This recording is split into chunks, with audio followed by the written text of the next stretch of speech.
Welcome in to the OBR streaming network. This is the React. My name is Brad Ward.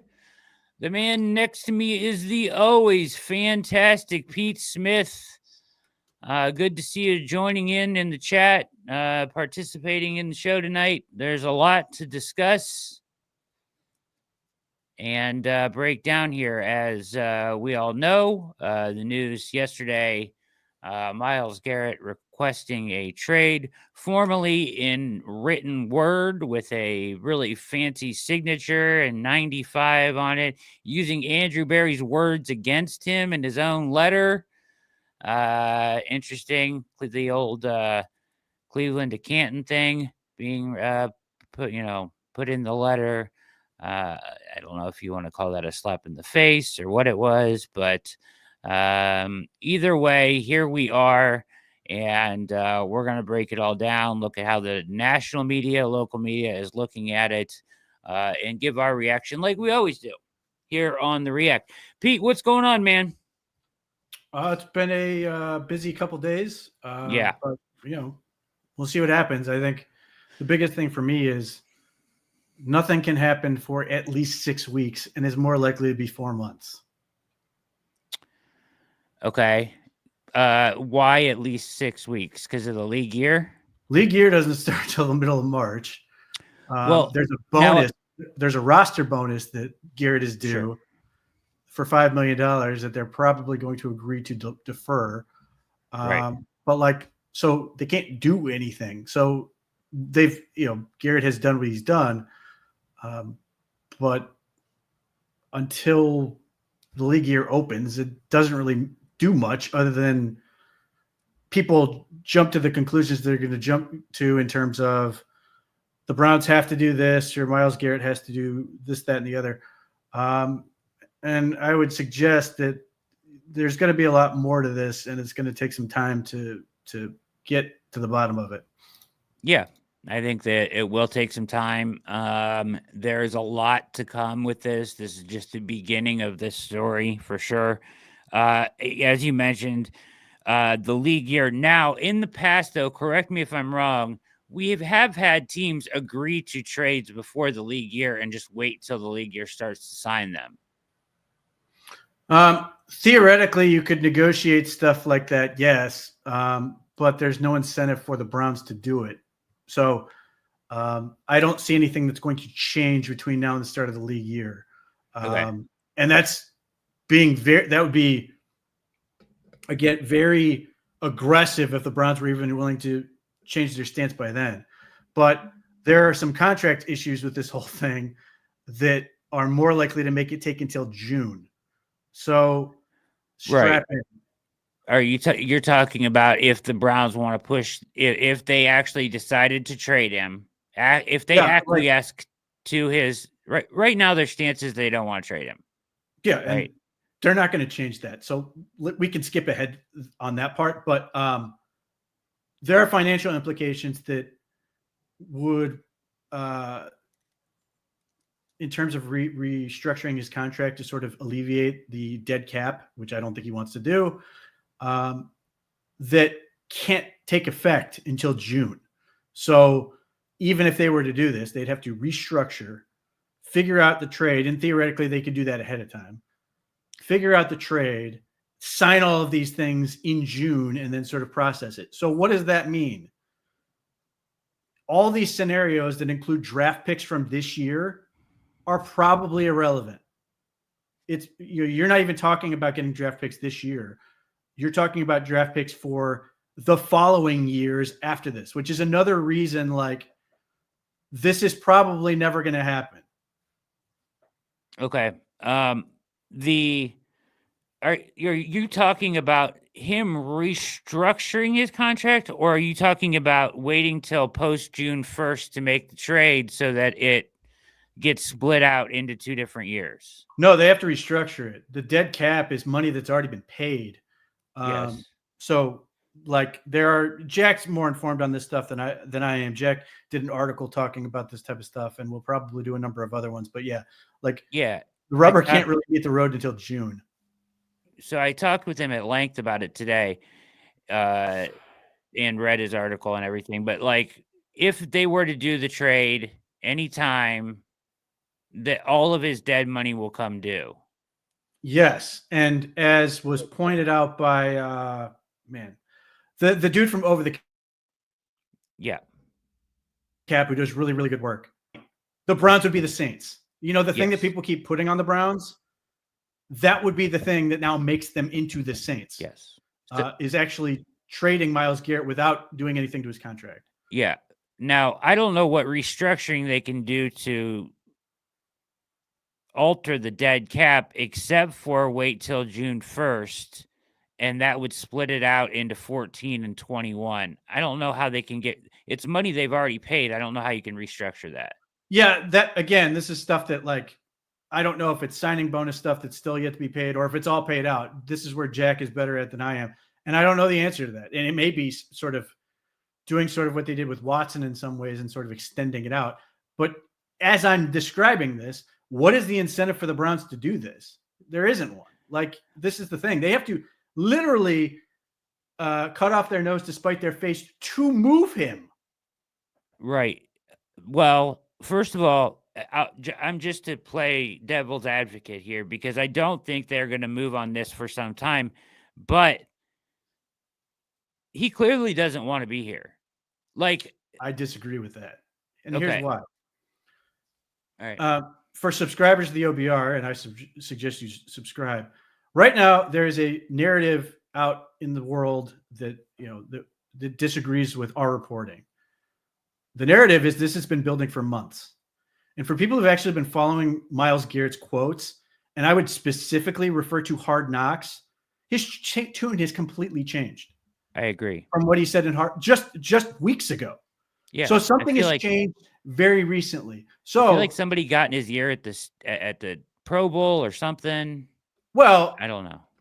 I don't think the Pro Bowl has anything to do with it, but the timing is odd.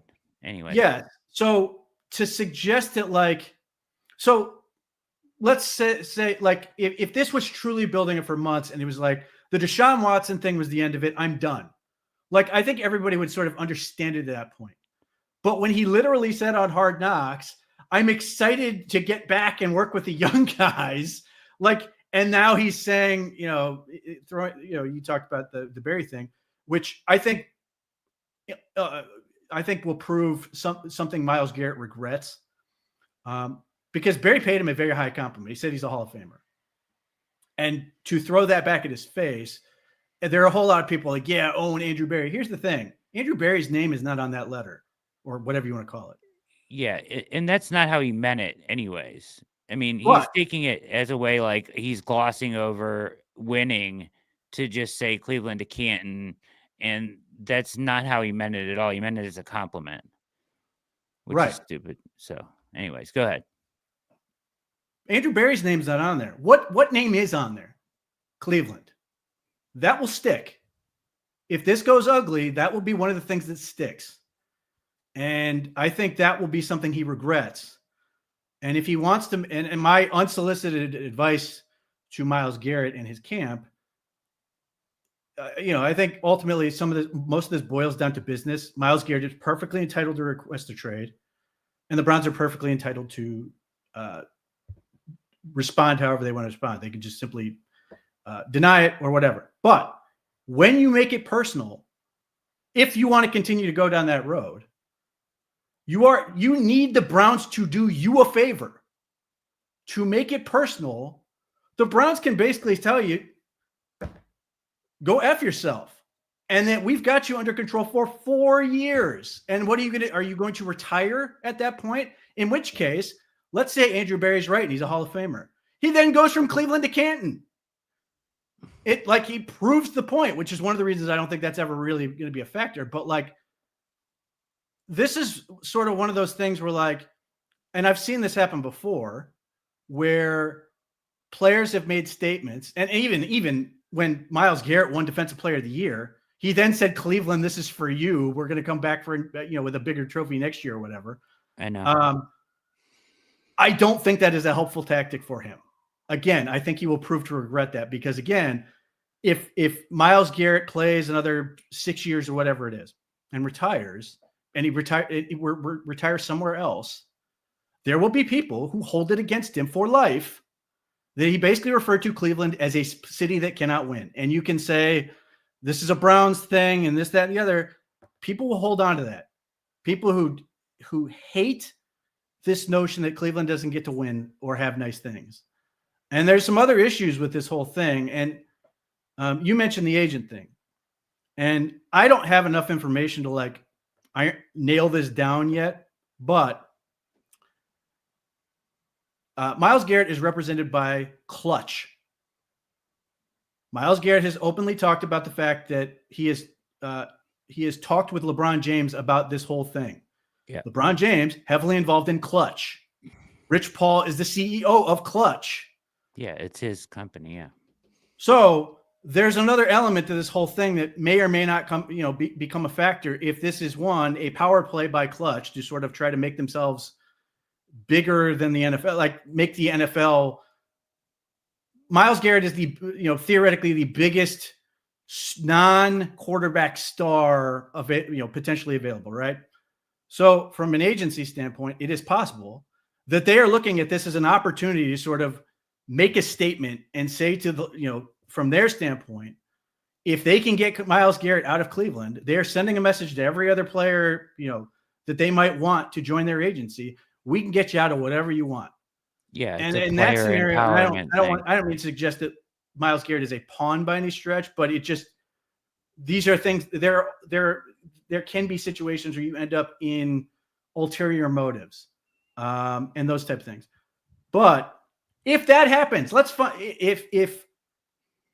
if we find out that Clutch is part of this, that they are driving this, and specifically the LeBron element is driving this. He's trying to get another star who is not named LeBron James, who left twice, out of Cleveland. That will not hold well. These are things that I think I think people who are furious at the Browns over Deshaun Watson, I totally get it, or just despise Andrew Berry, I get it. But I would save some of your frustration because there's going to be enough to go around. Okay. Between Myles Garrett and he's allowed to change his mind. But then this whole murky business of why did he change his mind? Is Clutch part of this changing of the mind? And does that go back to LeBron, who is trying to then get somebody else out of Cleveland, which will then follow him around for, however long. These are things that I think the uglier this gets, the more people will start to get angry at basically everybody. And I don't think that's going to help Myles Garrett's case. Obviously, none of this is helpful for the Browns unless all parties sort of figure this thing out.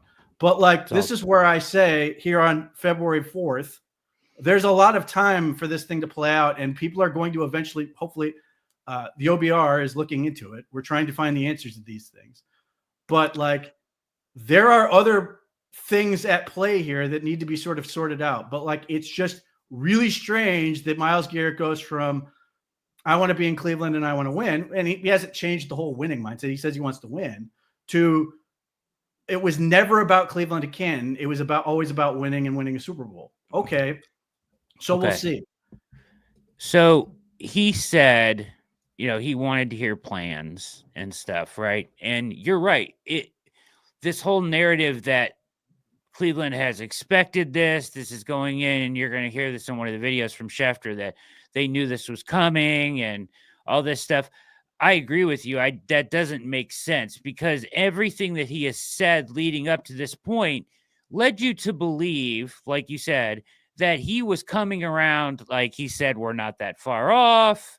He has multiple quotes leading up to this that made it sound like things were working out, right? Which is okay. What was happening. However, I don't think there's any financial aspect here to negotiate. The Browns have made it very clear they were going to give him the contract he wanted. I agree. So for him to then turn around after whoever he talked to or whoever got in his ear and say, and put it on a letter. It's not like he just went in the office and made an official request or anything. He put it on a letterhead. He signed it with 95 and said, goodbye, Cleveland. Thanks for the time. I thank you for this. I mean, it feels like he wants out. There's no way it's about money. It feels like he wants to go win somewhere. He doesn't have a ton of leverage right now, but he can make it super ugly. Like, can't you imagine? Like, I know that the Browns want to say we're not going to trade him, and I want them not to trade him too, because if they trade him, they're screwed financially, right? Period. So, end of sentence. I mean, like, and even to the point where I said to Jack today, he could sit out. Like, he could be so mad and hold out and sit out, and they would probably be better off to compete in 2025 by him doing that than him actually getting traded and them having to pay his dead cap.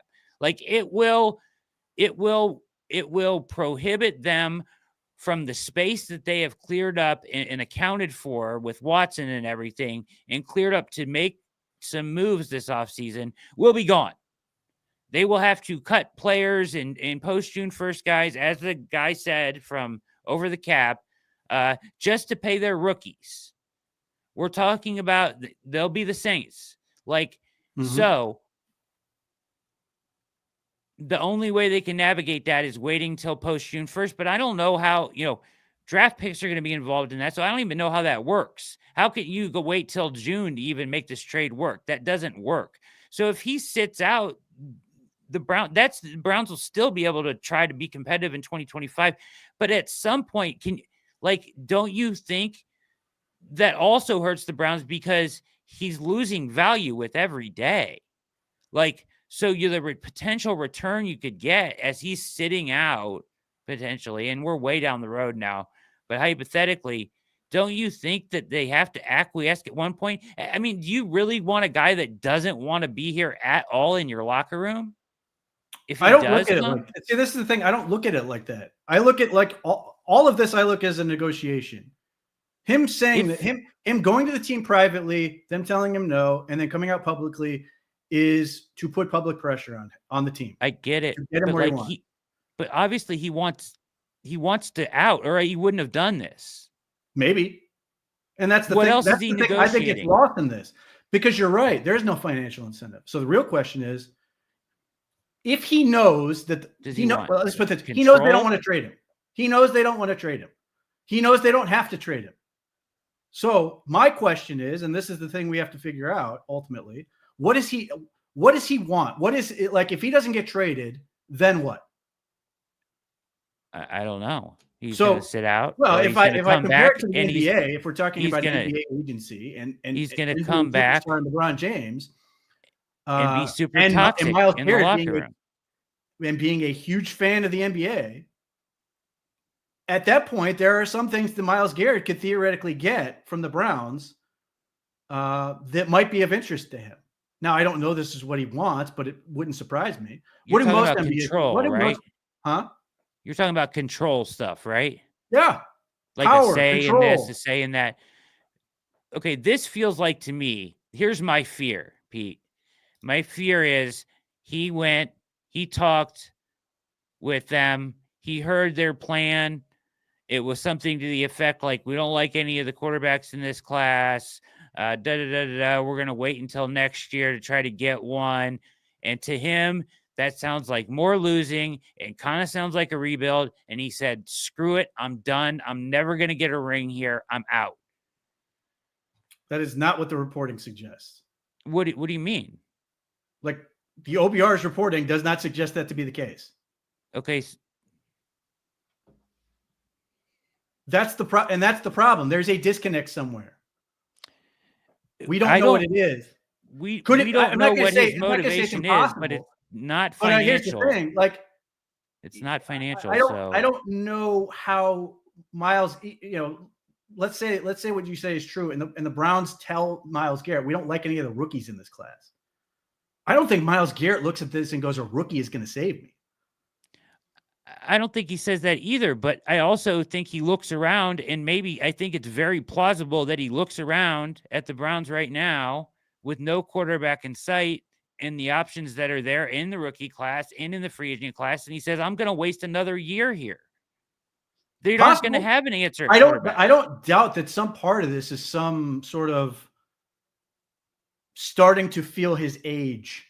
Yes. At this I point. think that's what this is. I think he really wants to win, and someone told him, if you want to win, you got to get out of there. And that may be the truth, but I also don't think that is necessarily going to be true in 6 months. Let's say, for the sake of I don't know argument, what they could do this offseason that would change his mind. Well, here's the thing. Currently, nothing Myles Garrett has said or done changes anything the Browns are going to be doing. They're going to go through. They're going to evaluate the draft. They're going to go to free agency. They still have to get a quarterback. They still have to do all of the things they were going to do regardless. Right, but if they are going to acquiesce to him eventually, well, that's the key. If they do eventually, because the return is so much, even if it is June 1st, they have to adjust everything they're doing this offseason. So won't we know a whole lot as soon as March starts? Yeah. If they're not active in free agency. Players, if they go out and sign a veteran quarterback and they start signing dudes that suggest they are trying to compete right now, don't we already have our answer? Yes, then that means they're going to stick to their guns. They have right. to. And at what point? So at that point, like, it's going to be a very clear signal to Myles Garrett what is happening at this point. Yeah. So, this is the thing. Like, so then he comes back, and then what? Well, it depends. I suppose it depends on if he believes that what they're doing is good. If he believes in it, he may be like, okay, screw it. I'm going to get all the money. Because first and foremost on this whole thing, before the trade, Myles Garrett wants to be paid. That is, but he was going to get paid 1. anyways. But he doesn't get paid if he sits out. Understood. But he was going to get paid anyways here, and he will get paid as soon as he lands where he's going to be. If it's here or someplace else. If he plays football. Yes. So if the Browns say flat out, we're not trading you, he doesn't get paid to sit. He loses $19 million this year. So then as a malcontent and asking for a trade all offseason, the second that he says he's going to come back and play, they're just going to ink him to a $50 million deal and make him the highest paid player on defense? That's crazy. That's crazy. What is the downside for that? Or do we assume he's going to walk around as throwing a giant hissy fit the entire time he's here? Or is he going to do what he's always done and played his ass off? I mean, he probably will play his ass off, but man, I mean, it's professional sports. Like, at some point, we all want this thing to be like a fairy tale where everybody's on board and everybody loves everything. And, I go back to the fact that Myles Garrett says he trusts Kevin Stefanski. He may not like Andrew Berry. He may never like Andrew Berry. We've seen that work any number of places where the guy doesn't like his, the GM. The GM's not coaching the team. Doesn't matter. So ultimately, at some point, either professional pride is going to kick in or he can quit. So, at some point, you have to, be realistic about this. And look, I think the Browns will, but I think Myles Garrett will have numerous conversations about this. But ultimately, in both ways, Pete, I think we need to be realistic about it. Like, at what point does the front office say, listen, we have to trade him? I don't think that happens this year. I just don't. There are too many issues. Like, as you said yourself, the Browns are more in a better situation if he doesn't play this year than if they trade him. I know. It's just but at what point does ownership say, listen, this is all bad. This is really ugly. Both sides look bad in this. It looks like an indictment on the Browns, like they can't win. It already looks bad by him just writing that letter. It looks like an indictment on the Browns that there are from every other city in the NFL and from looking in, this looks dysfunctional as hell. Same old Browns Again, crap. this is another thing where I don't agree with that. And because I point to other contract negotiations that got awful. All the fans in this town are on Myles' side. They're like, we get it. And that's not even true. Even in our forums, there are people who are pissed at Myles. There have been plenty of people who've been mad at Myles and wanted to trade him for years. And I think get that, but that's another element to this. I think Myles is tired of fans being pissed at him and always sitting there going, why don't you have a sack every play? And why aren't you, we have people who are complaining and saying Myles Garrett's a Hall of Fame DN and they won 3 games. So what good is he? I think that's part of this. I do think there's an element of Myles is fed up and wants to sort of, and I think people that are saying that are idiots. Well, I got news for you. When it comes to sports fans, there's a whole lot of idiots. By and large, a person is smart. A whole group of people is generally not. So I do think there's an element to this where, and this is where I think the LeBron James element might be a factor. LeBron James got crushed his first go around in Cleveland when they kept going far, but not far enough. And yeah, but it was more about the way he did it and not actually leaving. No, what I'm saying is he got crushed when they would lose. He got crushed, and people would say, I don't think he can win it. Or it's not going anywhere. We should trade LeBron James. These were conversations people had until he left and came back. And when he came back, no one said an ill word about him ever. It was over. You could not criticize minority, the lunatic fringe. That's the lunatic fringe. I don't know. This was a thing. Like when he came back, there were all kinds of radio hosts and all kinds of places that were saying, I don't know if the Cavs can win with LeBron. I don't know if he's that guy. Trust me, you go back and look, it was all over the place. I remember all kinds of people questioning LeBron James. And now what people who are sober would obviously say he was worth it and everything else. It's ridiculous to say that team surrounding him with like Larry Hughes and those guys was enough to win a title. But nevertheless, LeBron James took a beating for it. And Paul, I think it bothered him. Paul, your defensive end can't win you football games alone. It's football. It's a team sport. What are you talking about? Yeah. But yeah, it's absurd. But case in point, whereas, and I think part of this, if this ultimately gets worked out, I think part of this is everybody's going to be off of Myles Garrett's back forever. He will then at that point be beyond criticism because nobody will want to do this. We went through this whole thing because this was the conversation from Myles Garrett isn't good enough, which was insane. This is before, before the last couple of years. People were mad that he wasn't doing dominating every snap. And then he won the defensive player of the year. They won 11 games. People were sort of okay with him. But again, you're seeing it in the chat. People are saying Myles Garrett isn't good enough. So I do think part of this is Myles Garrett wants people to sort of get off his back ultimately in Cleveland. And that's the part. I don't know that he's, thinking this out long term, because if Myles Garrett goes somewhere else, and you really think that's what this is about? No, I think this is one of many things this is about. I think the Deshaun Watson element pisses everybody off. I think Myles Garrett wants to sort of send a message to the team in terms of how, obviously with that, but just in general. I think the agency, I can't prove it, but I think the agency is part of this. I think there are a lot of factors that have added up to where we've gotten, again, where he wasn't like this a few weeks ago. So we'll see. I would say hold on, because things can change. And like I said, the reference I will make is to 2023 offseason. And most people don't even remember that Lamar Jackson was the biggest story of the offseason.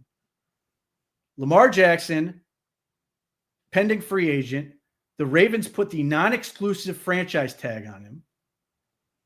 Lamar wanted a fully guaranteed contract. Collusion. Right. He requested a trade. At one point, the Ravens, I can't remember who said it, but publicly said on the record that insinuated that Lamar Jackson was a child in the negotiations. Steve Bisciotti, who never gets criticized ever, Steve Bisciotti, the owner of the Ravens, never gets criticized, was pilloried the entire offseason. Everybody in the media in Baltimore, or I should say, I can't say for everybody, a whole lot of people in Baltimore, Jason La Canfora, who lives out in Baltimore, all these people insisted Lamar Jackson will never play for the Ravens again. Yeah, I remember. And he's still with the Ravens. I said, and it got. I don't know how they come back from this. I remember saying that. I don't know how they come back from this. So, like, this is why I understand why. And look, to your point, and I think from let me clarify to say I completely understand why anyone would take this personally. You're a fan, or Myles Garrett's words, or whatever, has taken this to be personal to both Cleveland, personal in terms of the way the organization has been run with the Deshaun Watson trade and everything that goes with that. So I understand why people are emotional at all various elements of the spectrum. However, and I wrote this and I will continue to say this, it's a business. And ultimately, both sides are going to operate like a business. Now, they're going to pull on heartstrings. They're going to try to do this. We've seen this any number of times where players have tried to use the fans to sort of rally behind them and try to help them out in negotiations, whether it's been in Cleveland or elsewhere. But ultimately, all of this comes down to business. And I think at the end of the day, they're going to figure this out because at the end of the day, it is a business. Myles Garrett still wants to get paid. I don't see anything that suggests Myles Garrett is going to stop playing football. So could things change? Sure. I'm not going to say it's 100% that nothing could possibly happen to see Myles Garrett traded. But the reasons I suggest that make it very unlikely, the contract stuff is a nightmare. Like the Browns have designed their whole thing. So all of these guys that they bet on are here. Which is another reason, honestly, in this situation. No, I'll let you finish and I'll say it. Go ahead. Well, anyway. So the other part, everybody talks about the return the Browns are going to get on this trade. I've seen 3 first-round picks and more. I've seen multiple first-round picks and players. I've seen all kinds of stuff. 2 first plus. Again, but let me know when those offers are actually coming. Because and I think fans have already gotten a taste of this. If you paid attention to social media or just what writers at other teams are putting out there. And most of the offers they see suck. They're like 2 first-round picks from a team who's picking in like the 30s. Yeah, because he wants to play for a competitor. Yeah. Right. Now, who are the Browns not going to trade Myles Garrett to? Let's cross off a whole bunch of people. Who is he not going to get traded to? Who are the Browns not going to trade him to? AFC North. Keep going. Competitors in the AFC. The AFC. Yeah. He's not going to the AFC. There's 2 reasons why. I traded him to the Jets. I don't care. No, they're not going to do that. Because they don't want to have to play him. Like I've thrown out the idea that, like, just to sort of like talk our way through this, like the team with the highest pick that makes sense to be in on the Myles Garrett market would be the New England Patriots, because they got Drake May, who they love and think is going to be great. And they can offer theoretically 4th pick. If we can even talk about draft assets now. You can't. Again, what I'm saying is, here's one other reason they're not going to do it. They play the Patriots this year. They're not going to do that. Because of one game? Are you kidding me? They're not going to have him go terrorize this team for a game. They're going to send him to the other. And the reason Myles Garrett doesn't want to go to the AFC. If they actually are trading him, they're going into tank mode, so it doesn't matter anyways. It does matter. It does matter because they are theoretically helping a team they might be playing or competing against. And if they're trading and tanking him, there's a whole nother dynamic we have to go down.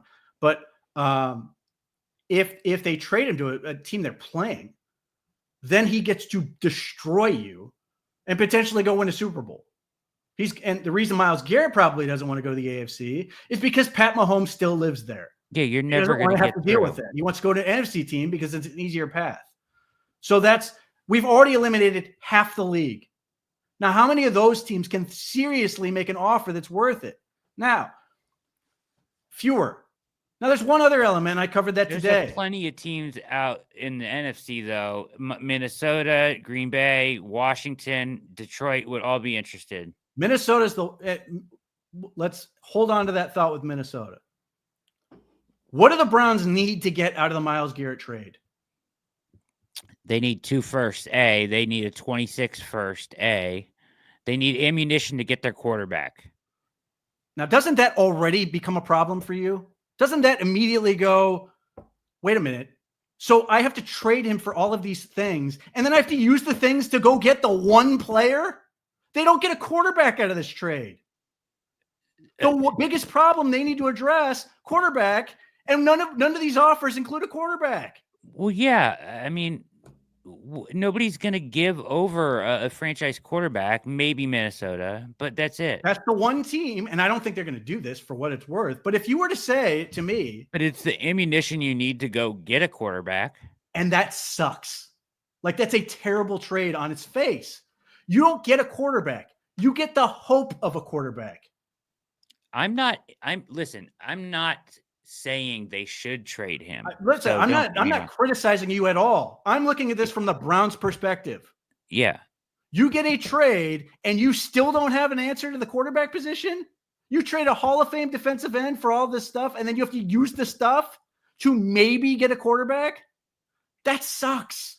And more. That's a really bad situation to be in where you're like, it's not like the Browns can trade Myles Garrett for the first overall pick in 2026. You know what I mean? Like, at that point, you could at least say to yourself, okay, we're locked in. Yeah. We are right. You could say, boom, we're going to get this guy. Like, that inherently diminishes this thing so much that, like, all these people get excited about draft picks. And I get it. I love the draft. But, like, you still don't have a quarterback. And now you have a whole bunch of picks. And then you have to package those picks to go get the quarterback you want. Like, you've basically wasted most of the trade for Myles Garrett in the first place. So you're better off just keeping Myles Garrett and hoping you get a quarterback. Because if this is obviously an extremely unlikely situation. But let's say the Browns draft Will Howard in the 3rd round. And I'm completely wrong about my issues with his arm strength because he's got a Top Gun. And Will Howard is just a revelation. Yeah. And they're like, a Jaden Daniels-like effect in the 3rd round. Basically Russell Wilson when he was for the Seahawks. Yeah. And now you've traded the guy that's going to help you get there. And now you're sitting there going, well, now what? Like, and that's like the best case scenario for you. Like, now you can take those first and turn them into weapons around him. You're right. But, like, still, it's really frustrating. Now, let's explore the thing you just mentioned. If the Browns are trading Myles Garrett, what did you say they're doing? If they're trading him, yep, then they're going into rebuild mode. Not the word you used. Tank. I said tank. Tank. Now, you've read the same thing I've read in terms of Jack Duffin's article. Yeah. Yeah. That means being awful for 2 years. Yep. You get nothing. Like, you are literally in cap hell for 2 solid years of football. Yep. Like, it is effectively the NFL version of the death penalty.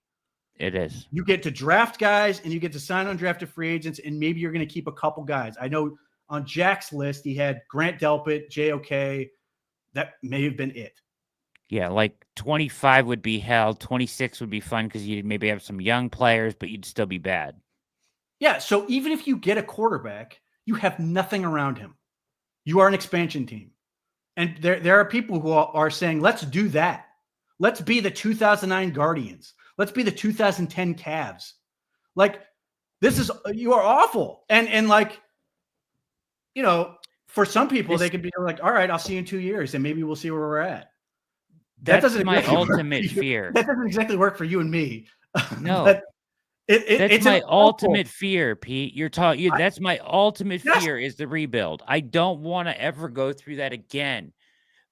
But that's why I hate this situation so much. And what scares me so much about it is that it's not about money.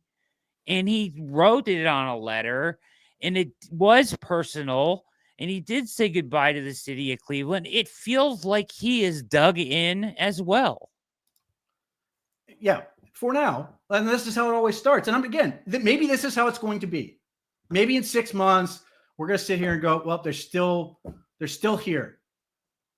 But this is why I suggest a lot can change in 6 weeks. A lot can change in multiple months.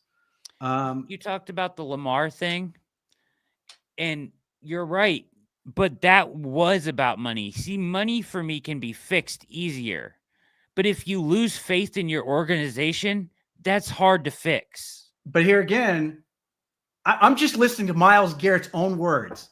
Was he lying when he said, I trust Kevin Stefanski? I don't know. I'm not saying it's impossible anymore. I don't know what I'm saying? Like maybe that was a lie. Maybe I don't think he was lying, but if at some point he has lost faith, or else he wouldn't have written this letter. We wouldn't be here if he didn't lose faith. Again, this is where you and I fundamentally disagree. Okay. You look at the letter, and don't get me wrong, it's devastating to read that as a somebody who watches this team and is a fan of this team and covers this team. But ultimately, it is what? A negotiating tactic. It is designed to put public pressure on the Browns to get what he wants. But if he can't get what he wants, is he going to then change his mind? The question is, what does he want? Because it's not money. The Browns were prepared to give him the deal he wanted. So what else does he want from this team? What he told us what he wanted in a press conference. He said he wanted to see a plan that laid out a way that they were going to compete. He obviously hasn't seen that plan. That's my point. Well, has he seen any plan? Or he was not satisfied with what he saw? Because he told us exactly what he wanted. And then he supposedly, according to Barry, he's had an open line of communication with them. They've met multiple times. So obviously they've been in communication. At some point, he said, this isn't going to work for me. I'm not going to win here. And he turned pivot and said he wants out. Right. So we can't act like this didn't come out of nowhere. This started in a press conference months ago. That part, again, according to our own reporting, it didn't. But you heard him out loud say, if I don't see proof that we're leaving, that we're going to win. Yes, they trapped him in that conversation, but he did say out loud into the microphone, if I don't see proof, I want to see the direction we're going. If I don't see it, I might have to leave. I might have to go someplace else. I want a plan at quarterback, even if it's DTR. He said he wanted to see the plan, but like he had to be happy. We all know what he meant by those words. You can't take the words literally. He was saying he needed to see a plan that satisfied him, right? Well, that's how I interpreted that. I interpreted it as him saying, I want to be a Cleveland Brown and win football games, and I want to know what's happening, which I also want to know what's happening. And I want the Browns to win.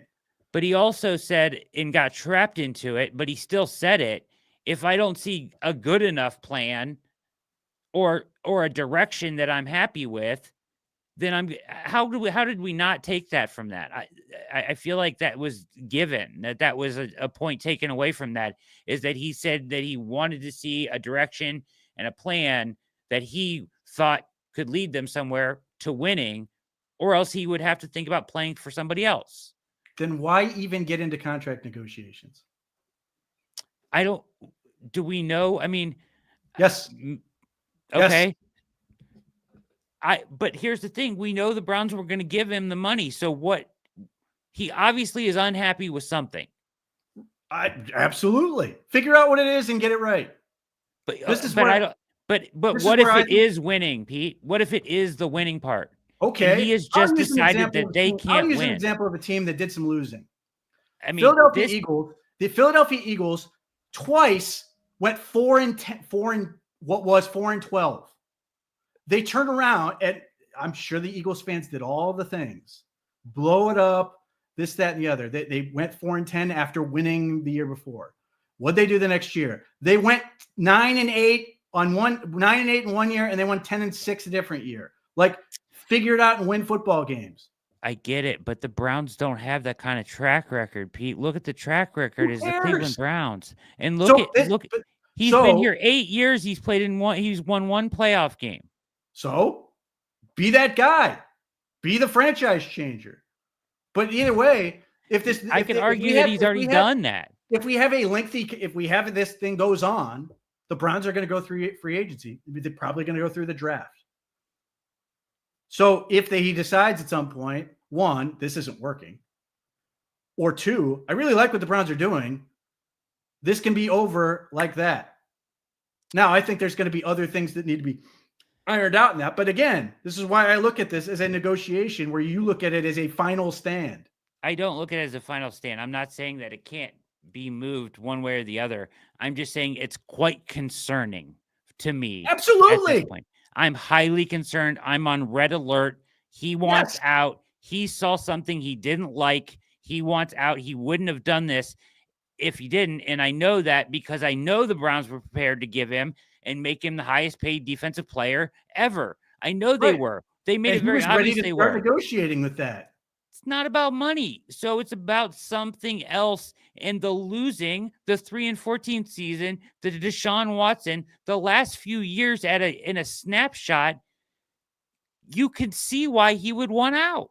But again, if he just changed his mind, then it's a question he's got to figure out. That's the part that the Browns have to figure out.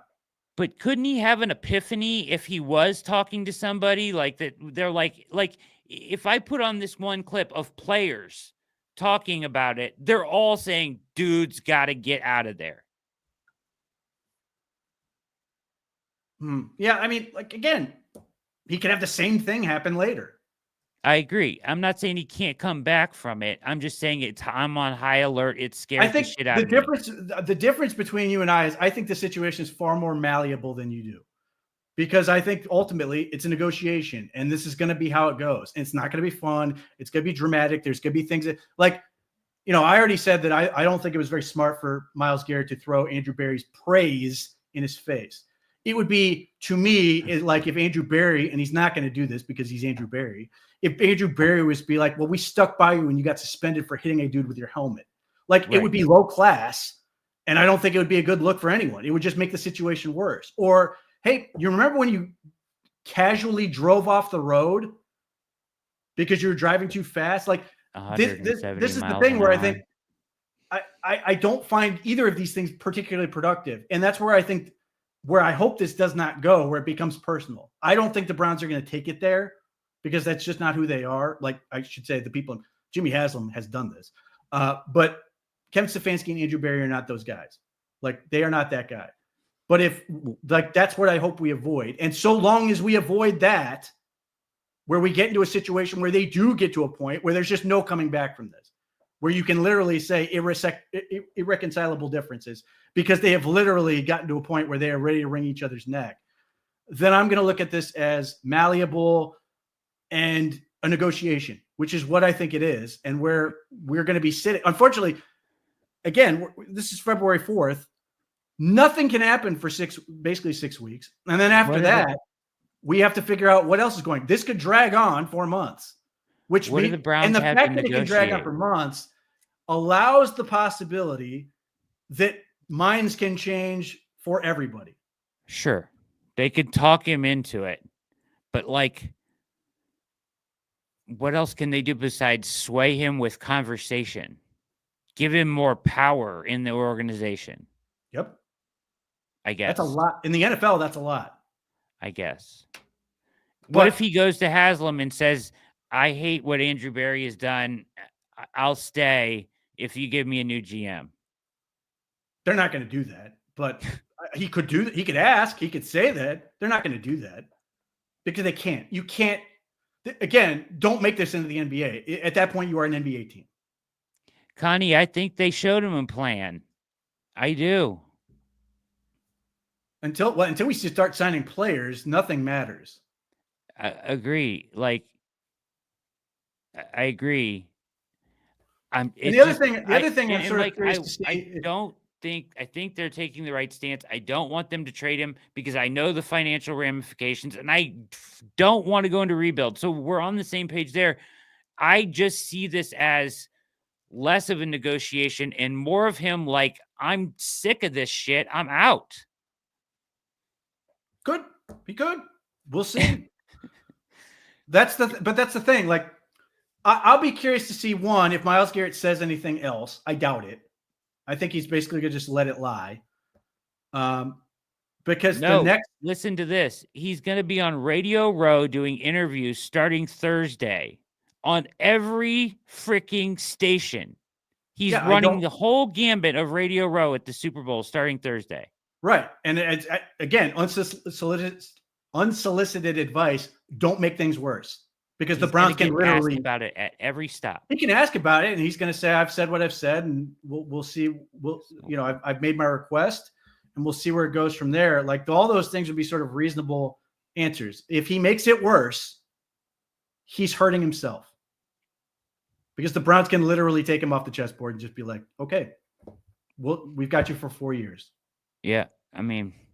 That won't be a satisfying answer for anyone. No, it's going to be a chess match. But, like, once again, I just don't know. So the next neither side has that much to negotiate with. Sure they do. The Browns have the ability to basically say, you're not going anywhere. Decide if you want to play football or not. Decide if you want to give up that much money. That's a huge point of leverage. Sure. But to finish my point, the next prisoner.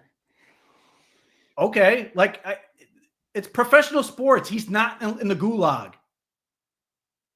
I know, but you know what I mean, Pete. Yes, I understand. But teams just signed a contract. Honor their players' wishes all the time. Because they don't want a and poison. If he makes it more personal, what incentive do they have to do to help him out? I agree. I don't think they should do it either.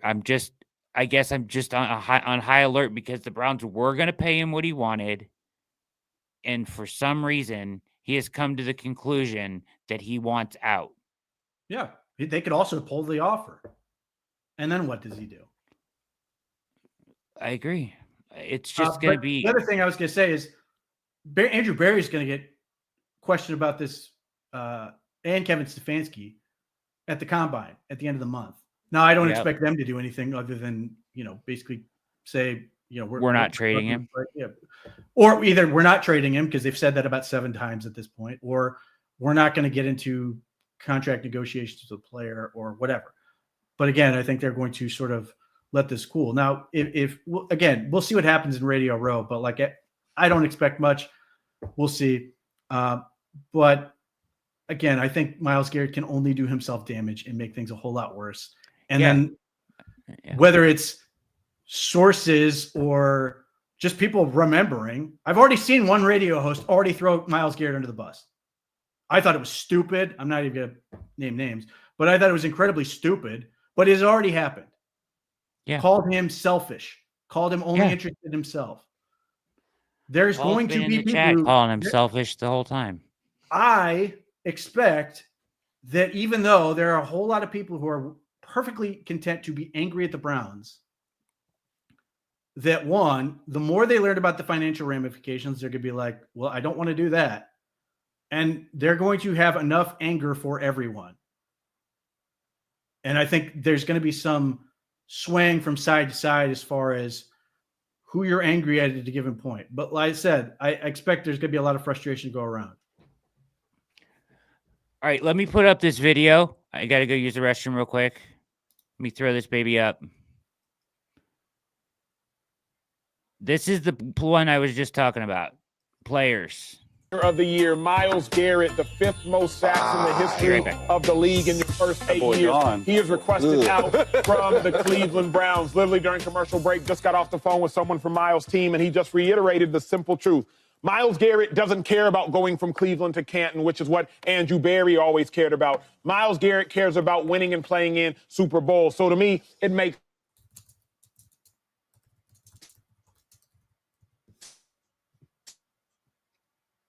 Fair enough. sense. I do feel sad fans of Cleveland Browns drafted me, but I also understand Myles Garrett's only been to the playoffs twice in 8 years.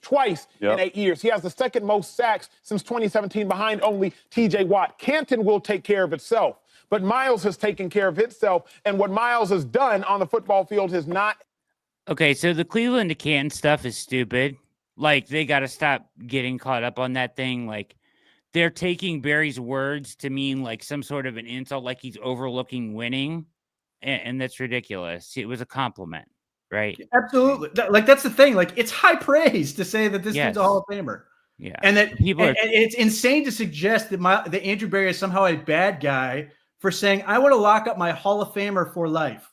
Like, yes, we look like the Rams right now have just said, Cooper Kupp, we're done with you. Yes. Cooper Kupp has been great for the Rams, was key in winning the Super Bowl. And I suppose there are some fans that are always going to be sort of okay with the fact that, the teams are willing to move on. The Patriots were ruthless in terms of getting rid of players for the most part.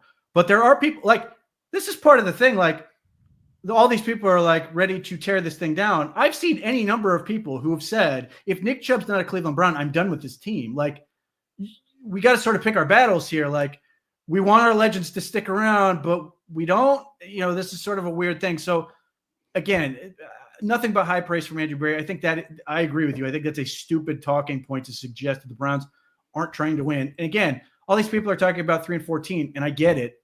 They were 11-6 last year. Like, this idea, the Browns are never going to win. Like, they won 12 months ago.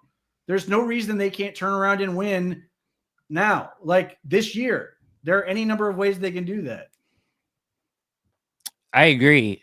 For some reason, Myles doesn't see it right now.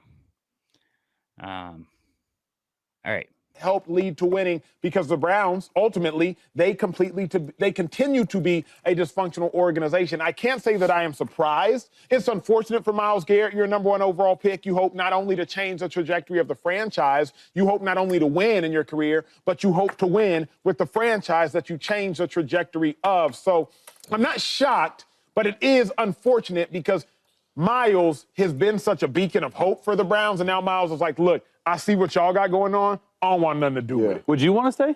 Let's be real. With how they handled Deshaun Watson and that whole situation, with how they've given out so much of this money to that, with even though the coach, two-time coach of the year, right? That's great. But when you keep losing, bro, 1 playoff win in 8 seasons, 1. Like, it makes complete sense for me. At some point, these star players, and Shady can probably talk a lot about it, you're going to get all these sacks. You're going to get all these pressure. You're going to get all these stats. You're going to go to Canton one day, easily. Walking into Canton, in my opinion. 2023 Defensive Player of the Year. At what point, though, in your career do you care more about winning than all this other sack? Like, yeah, they were part of some really good teams, and they got to the playoffs with Joe Flacco, right? And when they signed Deshaun Watson, I'm sure Myles Garrett was like, this is my calling card. Like, this is our chance to be great. Because remember how Deshaun Watson was in Houston the year before he was like that. And so he's probably thinking like, all right, this is it. Now we got Baker Mayfield. Now we got Joe Flacco. Now we got Jameis. He's like, I want out. It doesn't surprise me at all. He's at a point in his career where he cares more about winning. Yep. And unfortunately, they're not winning. And as he should, because you get to the Hall of Fame by what you do in the postseason too. You want to have some postseason stats. He's not playing in any meaningful games in Cleveland. You want to get to a team to where you're going to be playing in some meaningful games. He's accomplished. He got over 100 sacks. He's a defensive player of the year. He has accomplished so much, and you're not playing in any meaningful games. You want to have an opportunity to get to this game that the Eagles and the Chiefs are playing in if you're Myles Garrett. That is your legacy. You're different than a lot of players in the National Football League. It's about your legacy now. And your legacy is not going to continue to get built in Cleveland because you're not going to win no games. Who's going to be the quarterback over there this year? We don't know. That's basically a rebuild situation over there for Cleveland. I absolutely love it, especially him coming out right now before the draft, all this stuff, because he is the type of player that could get to somewhere right now and help them boys get to that game. And he deserves it. He's earned that. So I love it for Myles Garrett. Hopefully they deal him soon. Hopefully he goes to the Green Bay Packers and we can make this thing work. I don't know how the money situation is, but this is a special talent. I mean, about time. Right? I know Myles Garrett. We cool. Like, about time. I mean, it's like, I joke a lot with a lot of people, so, you know, sometimes they don't take me serious. I'm like, bro, what you doing there? What you consider? I mean, all you doing is delivering stats, right? Defense Player of the Year, all pros at each year. For what? No meaningful games. I look at a guy like DeAndre Hopkins, right? You know how much joy he's having now? Now I'm playing for, like, some meaningful football games, right? Even if I'm not involved or not, I'm still happy to be here. Darius Slay, right? I'm just thinking about all the Super Bowl teams. You go from the Detroit Lions when they were, like, bad. Now you're in a Super Bowl every other year with the Eagles? Just like, think about Saquon, right? And, you know what I'm saying? It's like So true. Now we all know how great he is, but I feel like certain players that are really, really good when they play on the big screen. When I say big screen, I mean primetime games, NFC Championship games, Super Bowls, and they play really, really well. They look better than what they really are. So if you take a guy like Myles Garrett, who's already great, you put him in the Super Bowl and let him dominate and have a chance to get an MVP, Super Bowl MVP. He's a game changer, bro. You get what I'm saying? He's a game changer. Myles Garrett should have been get out of there. Nothing comes good out of Cleveland other than LeBron. I mean, serious here. Like, what are we talking about? Yeah. Oh, man. Now, what about the aspect, though, of kind of trying to stay there and be the legend? Obviously, I was there with Joe Thomas. Joe Thomas drafted to the Browns. Joe Thomas consecutive. All right. My point in showing this is not to hurt anyone, but is to show the point of potentially what other players could hypothetically be saying to him. He's at the Pro Bowl, whatever, any situation, but what other players would give him as advice at this point. There's 3 players right there all saying, bro, get out. Go win somewhere. Yeah. Let's start here. Anyone who works at Fox Sports calling anything dysfunctional should shut up. The amount of scandal going on at that place, stop it. Including some of the people on that show. For second, they're players. I totally understand players advocating for player empowerment. 100%. Like, of course you are. They all wish they could have sort of controlled their own destiny in whatever way they could. You know, I get it from a great player standpoint, which is fine. But these are also people, and I don't know if these guys are specifically part of it, who were telling the Pittsburgh Steelers they have to fire Mike Tomlin or trade him or whatever. Like, this has been a talking point. The Steelers haven't won a playoff game since before the Browns. It's been longer than that. TJ Watt has no playoff wins. Are they going to say TJ Watt should demand a trade or any of these other people? I don't know.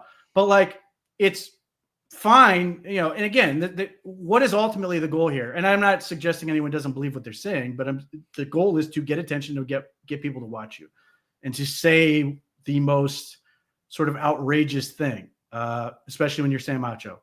Or Emmanuel Acho. Sorry, Sam Acho is very rational. And Emmanuel is insane.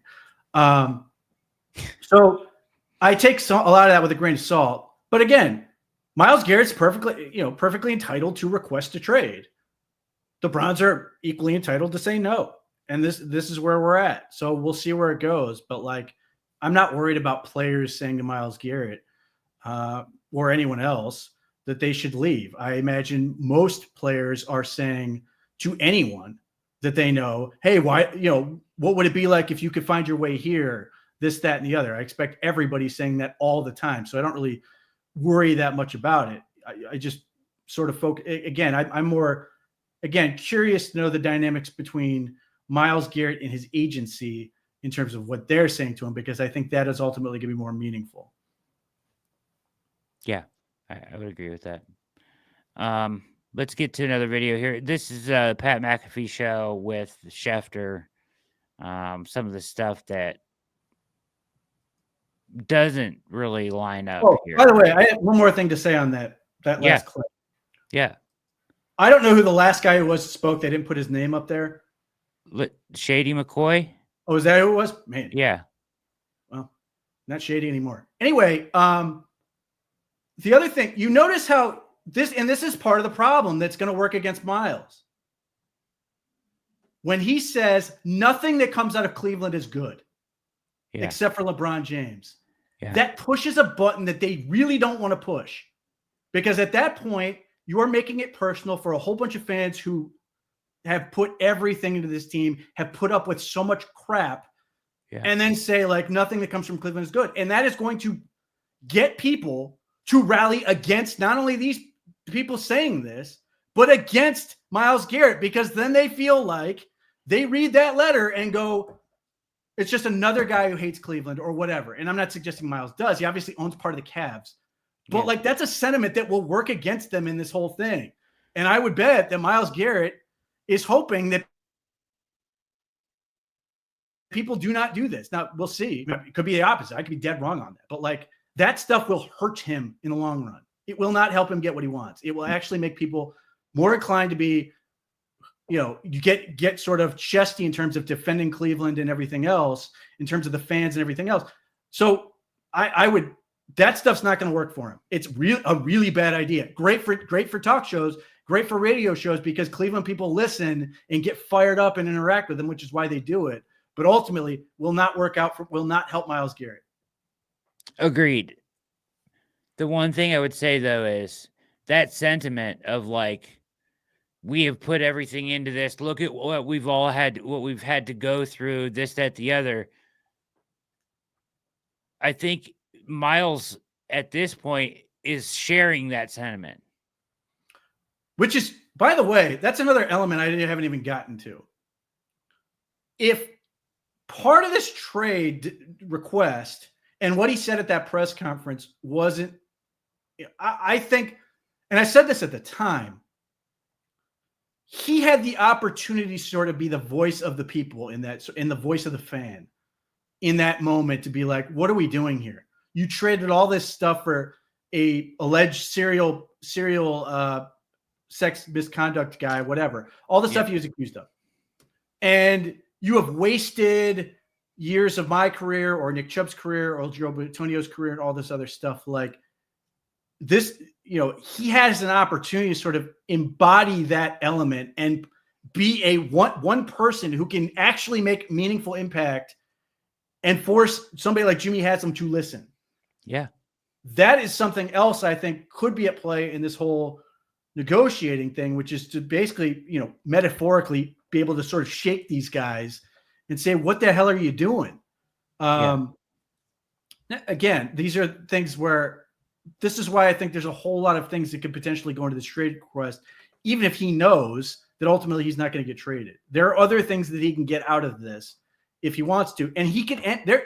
That's the other part about it. He could end up, if he sort of, he does this and then ultimately comes back to the table and they sign him, but he comes with the sense of things are going to change or whatever, that he then comes back as sort of the hero in that scenario, which is also part of why I think he wants people to get off his back. I do think that's part of how he gets there, but whatever. Yeah, because like when he came out and said that stuff, most fans were happy. They're like, finally, somebody said it, or somebody's holding them accountable, right? Like that was the feeling from, and so like I see what you're saying. Like that's how he could come back as a hero, as the guy that is going to push this thing forward and hold people accountable or be the force there, even though that's ass backwards. It's what it is, right? Like, yeah, and even at the time, I applauded that element of it. Like, I totally get it. He was somebody who has me. He's not a talking head. He's not me yapping on this show. He's not anyone else like in media. He is the biggest star on the team saying, listen, this was idiotic. What are we doing? Let's get this thing figured out or whatever. He can affect change in a way that nobody else can. Exactly. Now, is that ultimately what he wants to do? To be determined, but that's one other element that I think could be part of this whole thing in terms of if, like, let's say, Rodney McLeod talked about how players got a chance to talk, that some players got a chance to talk specifically with Jimmy Haslam. Like, if Myles Garrett came out of that and felt like it was lip service, maybe, Yeah. or it just wasn't enough. Yeah. He didn't get the reaction he wanted to from those people. This is his opportunity to go, no, I've got the microphone. You're going to listen to me. And that's another, like, these are all things. This is why one of the many reasons I just think this situation is malleable as opposed to entrenched. And this is the way it's going to be. I think there's room to negotiate on a lot of things. That's part of it. Like, what Myles Garrett could theoretically do, and this has nothing to do with what we've been talking about. He could theoretically get stuff like changes in how the team operates, or stuff in the field house, or some other issue that he could theoretically impact in a way that's going to not only benefit him, but everybody else in that locker room. In the same way they just built that weight room, there may be some other element of this where it's just unsatisfactory, and he gets the opportunity to sort of like make them change. If it's like the food, if it's the travel, if it's whatever else, that he can sort of use his power to get him something else that's not just money. Those NFLPA report cards haven't come out for this year. I'm just sort of referencing some of the stuff that came up last year. That he has the ability to sort of affect change that's well beyond just his financial stake, that he can actually get ground on. Sure. I mean, you're absolutely right. He can do that, but I don't think that's the hill he's dying on right now. Maybe not. I don't get me wrong. I don't think he would write a letter and ask for a trade because he's unhappy with their travel arrangements. No, probably not. But it's just, again, it gives him the ability to sort of really dictate terms in a way that maybe he didn't feel like he was going to be able to do in his current format. Like, this is the thing. He gets to negotiate. This is his way of negotiating. I don't know what he really wants. It may be simply, I want to be out. But there may be other things that he can get, knowing that he's not going to get out. There may be a way back, to your point, Pete, and it may be more malleable than I perceive it to be at this point. But I do think winning is at the core of it. I don't disagree. It's just part of my problem with this whole dynamic is that it's very easy to say, I want to go win a Super Bowl. But he could get traded somewhere and that team completely falls apart. Or he gets hurt. Or any number of other things can happen, and he's just not winning the Super Bowl somewhere else. And that's the other part about this is, like, because he doesn't, unless he knows something in terms of like the team, which, by the way, would not be legal from an NFL standpoint. Unless he knows something where he can sort of know what team he's going to go to. Like if he sees a path with Washington now that they have Jaden Daniels, for example, that, like, he's not guaranteed anything other than what he's able to get out of financially. And then when he shows up, that team has now lost X, Y, and Z, whether it's all draft assets or some combination of draft assets and players or whatever. Yeah, it's a good point. You would be taking from the team you're hoping to push over the line, which is counteractive. Here's Pat McAfee and Schefter kind of highlighting the stuff that Schefter said that doesn't really line up with what we've heard from Garrett to this point. What the hell's going on? Oh, they're a mess. Because literally just a week ago, Andrew Berry was like, we're not trading Myles Garrett. He is not available. Now, all of a sudden, Myles Garrett's saying, is that right? Yeah. I think I am available. Joining us now, I made him release Myles Garrett's statement and probably knows a little bit more about the behind the scenes. Senior NFL insider for ESPN, Michigan man, Adam Schefter. Yeah, Schefter, you look awesome as the sun hits your face in the weird little place. You look awesome. Thank you for joining us. Massive morning here. We thought the trade between Luka, AD, and then Utah getting sprinkled in there would be the biggest conversation. It certainly still is, but Myles Garrett, perennial All-Pro, row. Wow, Defensive Player of the Year candidate every single year. Wanting to be traded with 2 non-guaranteed years left on his contract. Just 1 week removed from the general manager saying they aren't listening to any trade offers for him. How did we get here? And is he only going to contenders, or is he going to other buildings that have money and potentially a better vision than Cleveland Browns?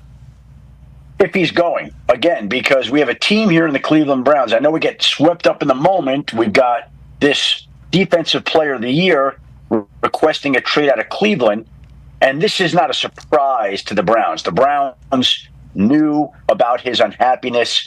I think they've asked around, they've prepared for it. They've gotten some opinions about how to best handle this situation, knowing that it could be coming. And I think that they are dug in and entrenched in their stance that they're not going to trade Myles Garrett.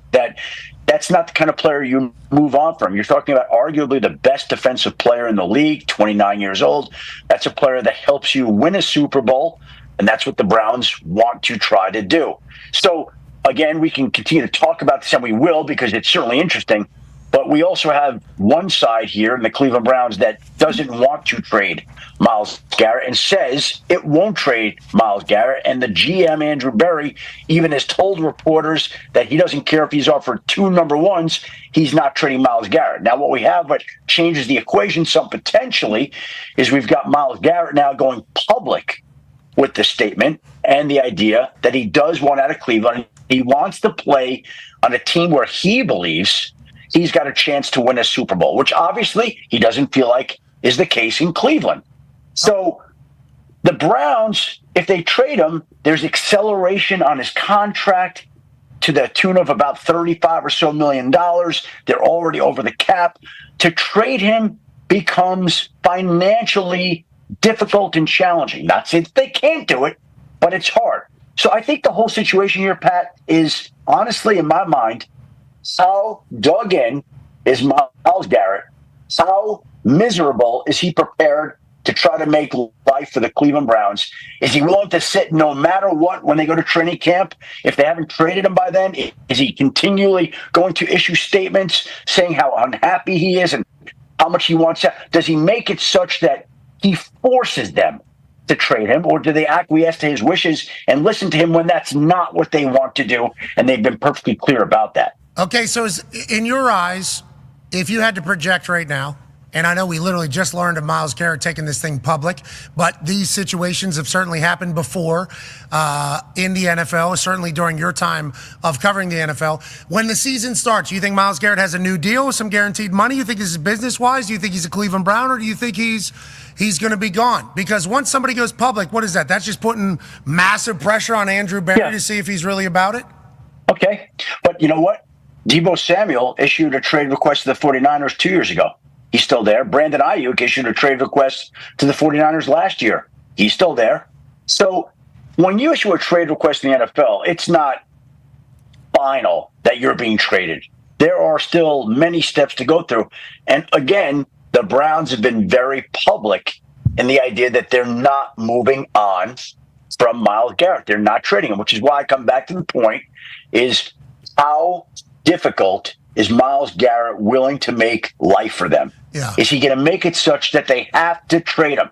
If you're the Browns, you go to Myles Garrett now. You say, Myles, I know you want to be out, but we want to make you the highest paid defensive player in football. You feel any better? No, I don't. I still want to. Oh, you still want to? Okay, we want to make you the highest paid defensive player, and we want your input on what we should do at quarterback now and what you think are some guys that you think could help the team. You feel better now? No?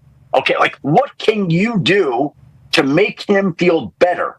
Usually when a player hears that he's the highest paid something player in NFL history, I'm not telling you that will happen. I don't know how Myles feels, but sometimes that makes a player feel better and change his mind. Got it, especially with 2 non-guaranteed money years left for somebody his caliber. Obviously, this is potentially a business play by Myles to kind of put some public pressure on the Browns to make it happen. But let's say trade does take place. D-Butch has a question for you. Yeah, and this, I know you mentioned Ayuk and Debo, but this is, number 1 pick, premier guy at a very, very elite position. But so let's say it does get to that point. What would the compensation be for Myles Garrett, you think? And can you recall a pass rusher of this caliber moving at this point in his career?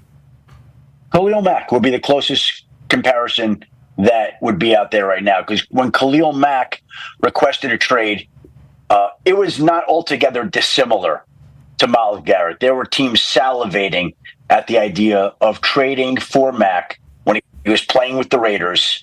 And I posted the compensation before, earlier this morning. Let me just call it up exactly to give you an idea. But the trade comp on Khalil Mack was he was traded from Oakland to Chicago.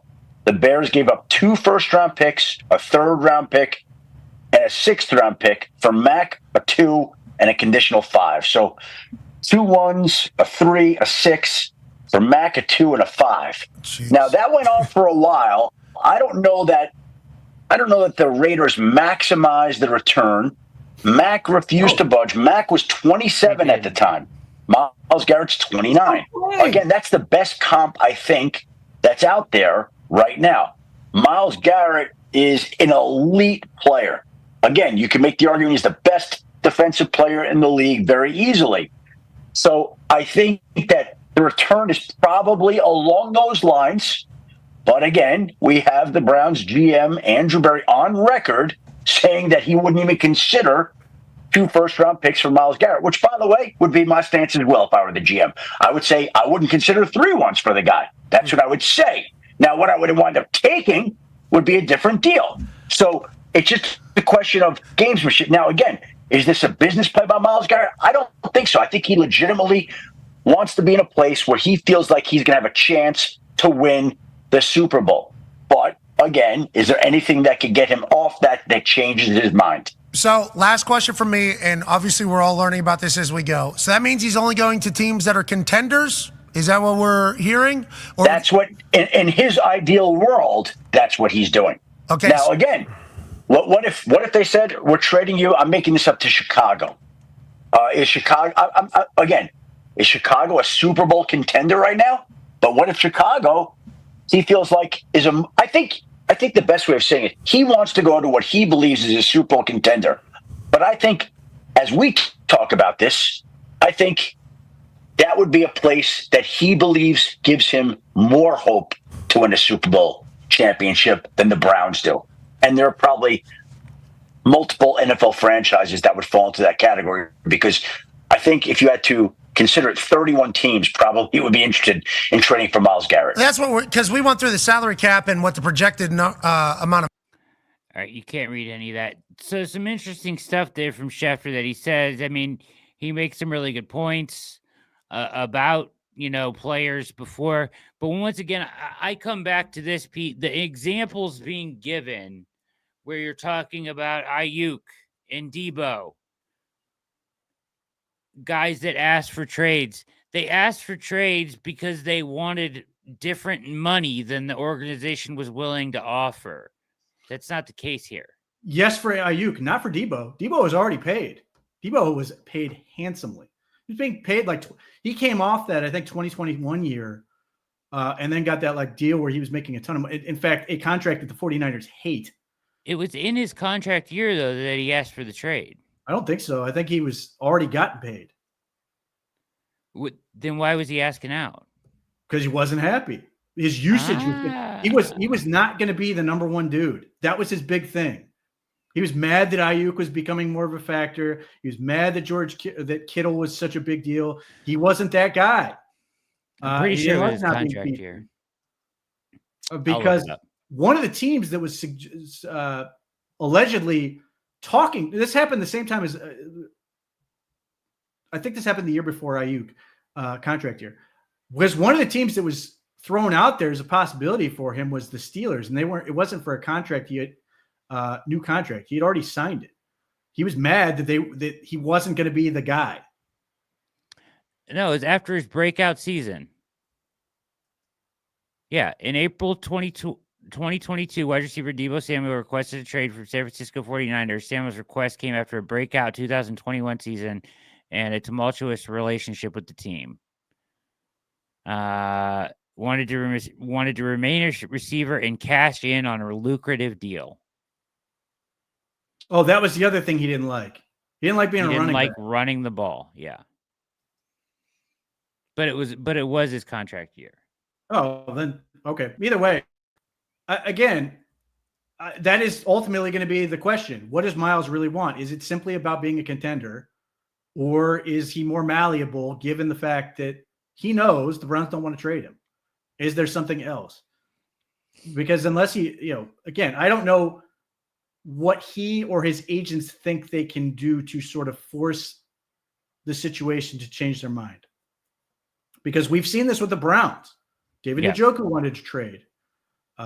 They said no. David Njoku fired his agent, hired Drew Rosenhaus to demand the trade, then didn't get what he wanted, and then fired Drew Rosenhaus to go back to the original agent, and then eventually signed an extension. Now, again, that part of it was first, it was Austin Hooper.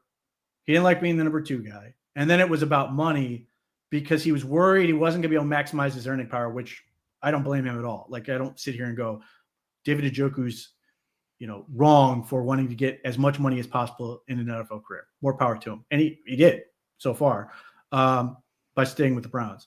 Kareem Hunt asked for a trade, Kareem Hunt tried to do a hold-in and requested a trade because he wanted more money, because he was worried about his age and the fact that he had no money, like, relative to retirement, and ultimately went nowhere, played out the season, came back, and then was ultimately trying to come back again.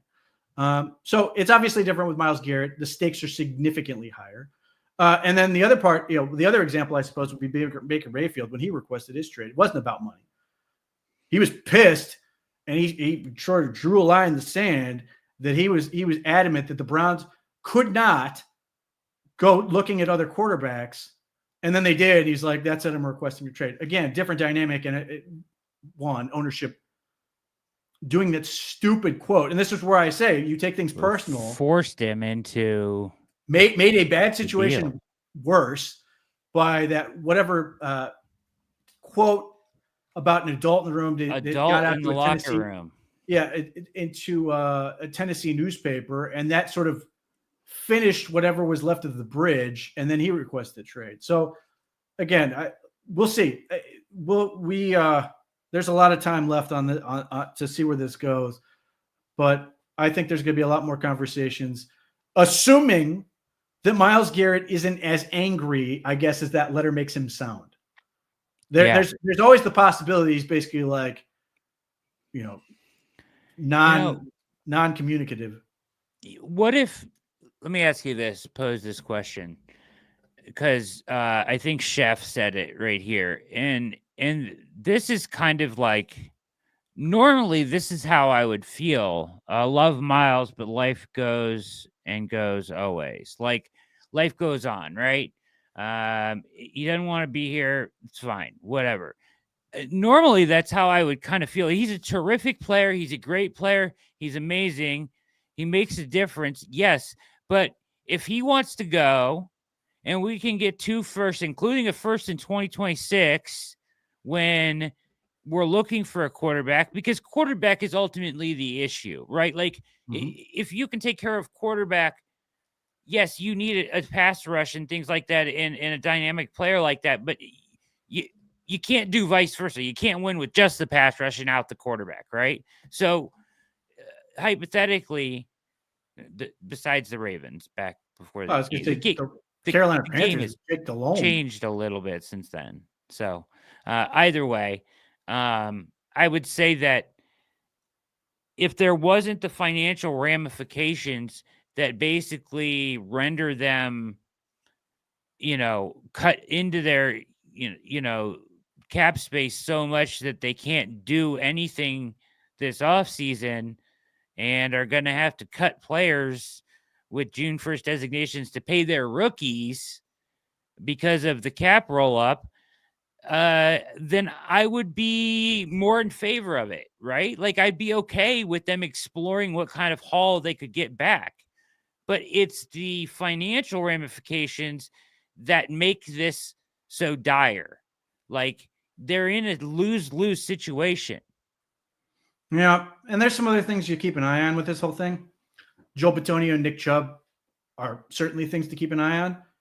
If Joel Bitonio says he's coming back, that's probably an indication that he thinks Myles is going to be back. If Nick Chubb thinks he's going to be back, that's probably an indication that they think Myles is going to be back. Because if they don't, if Myles isn't going to be back, the Browns are probably moving on from both of them. And that's one of the other things I question in this whole thing. Myles Garrett says he wants to be traded. Is he willing to do that at the expense of Joe Bitonio playing football anymore, or Nick Chubb being able to stay with the Browns? And those aren't directly his fault necessarily, but they are indirectly going to have an impact. Those are obviously the two prime examples, but there will be other players that will be cut or traded or whatever it is, that like him wanting to be traded potentially has a huge impact on a whole lot of people. And I don't want to suggest that he has to like carry that weight. Yeah, I don't think. But it's one more thing where and I don't know if he like Myles Garrett is very smart. I don't want to suggest he's not. I don't know if he knows, like, I don't know that he's like in tune to the cap the way Jack Duffin is with the cap and what all these things mean. It's, his agency may have explained it to him one way or the other, but like, I don't know that he knows that that's also a part of this, like what him being traded really means. Now that may not matter to him at all. After all, it's the NFL, careers are temporary, and you should get what you want as long as you can get it. In the, and I don't blame anybody for doing that in terms of requesting a trade or otherwise, but those are people that he cares about. Those are people that are important to him. First, is he willing to sort of move on from them? And then two, is he okay with the potential fallout that comes from being traded? And I don't know the answer to that either. And again, it's not his weight to carry. It just happens to be tied to this whole thing. We don't know it, but I gotta believe he knows the situation that the Browns are in cap-wise if he got traded. He has to know the implications of that. It puts them in a bad spot if they trade him. Yeah, I mean, he might be okay with like effectively being scorched earth. Like again, I think he points to Barry and says, and Deshaun Watson, and he says, if you want someone to blame for this mess, blame them. Yeah, I think he's hoping that's what happens. But and this is the part that's going to be really difficult for the Browns to sort of explain. I know Jack Duffin has gone in detail about this, but the way the Browns operate, they get to pay so many players a whole lot of money. With everything they've done, and that that puts them into this sort of delicate framework we are now seeing, where like you pull on one thread, or it's like Jenga at this point. That's what I was going to ask you about. And the whole thing could potentially fall apart. House of cards, however you want to do it, but it does allow them to pay a ton of people. It does, but at this point, when things don't go perfectly, like Deshaun Watson didn't earn an extension, right? And they had planned on that being the case. And then someone wants out, like Myles, who you have advanced so much money down the line and converted his signing bonus, his contract to signing bonus multiple times to help make room because of the Watson deal and other things to pay more guys to come in here. And it didn't get capitalized on. Can you point to Barry's method and way of working the cap and say, look what happens when things don't go exactly to plan and a guy does ask for a trade and you're screwed? Well, I mean, all of that goes back to the easiest thing to point at and fair point to point at, which is Deshaun Watson. Like 7 draft picks, $230 million guaranteed, all of that, no way out. But I think it's fair to say, also, while I do enjoy the way that Barry has manipulated the cap to get them the best possible players, and I think it's smart, we are seeing for the first time a downside to that here. I guess. I mean, I guess the question is, how would you prefer he operate? Well, if Deshaun's never here, he's probably not doing as much of that. What I'm saying is, like, let's say they spent all the money wisely. Like, take the Deshaun Watson out of it, because that is just a complete and utter failure. Right. Like, there's no debate on that part of it. But let's say it was done correctly and everything's good. Like, what is the alternative that you'd rather, the pay structure you'd rather the Browns do? And it's a weird question, I understand. But like, do you want them to be the Bengals? Because like the Bengals are never near the cap. Or No, and they're a poverty franchise. Or the Steelers, who are always basically at the exact actual cap every year.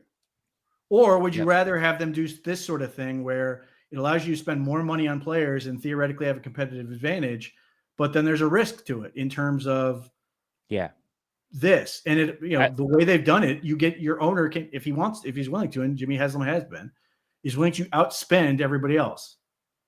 Yeah, I'm not saying that it is at fault. I'm just saying I think this is the first time we're seeing like the potential downside to his way of operating. Because I like it because it does allow them to spend more. It does give them a competitive advantage, and you should be trying to do that as an NFL organization at every level. It's part of the reason that I give Barry somewhat of a pass on, missing here and there on picks that he should have hit on, right? Like, okay, because of the way he's managed the cap.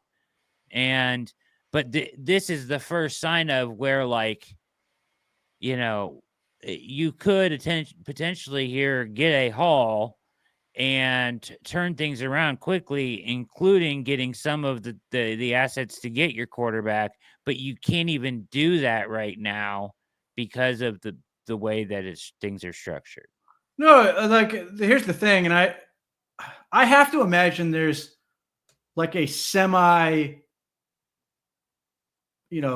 tear down where it's like you're basically moving on from Myles, Chubb, Bitonio, but there's obviously others that come with that. And the question is, who are those others and just how far are we going before we get to a point where now it is the full thing?